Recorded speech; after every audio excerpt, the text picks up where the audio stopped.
10,8 million και το λάβαμε πολύ σπάνιο γιατί δεν ξέρεις Hydra Dragon. Ένας με πάρα πολλά trades.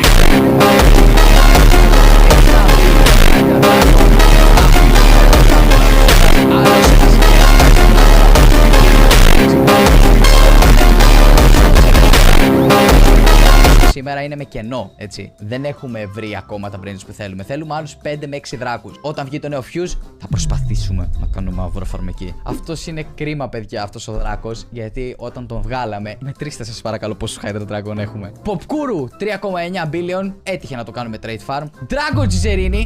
Εξαιτίας του, χάλασα 2.500 ευρώ. Εξαιτίας αυτού του Dragon Gizerini. Οι Hydra Dragon μου βγήκανε πιο φθηνοί οι τόσοι. Γιατί τους κάναμε trade farm. Τους κάναμε μαύρο farm πάρα πολύ γρήγορα. Strawberry Elephant που, παιδιά, καλός ή κακός, ήμουνα ο πρώτος Έλληνας που πήρε όλα τα OGs. Μένει το Headless Horseman και δεν το παίρνω βάθμιση βάσης. Και εντάξει, μετά θα τα ξαναγοράσω.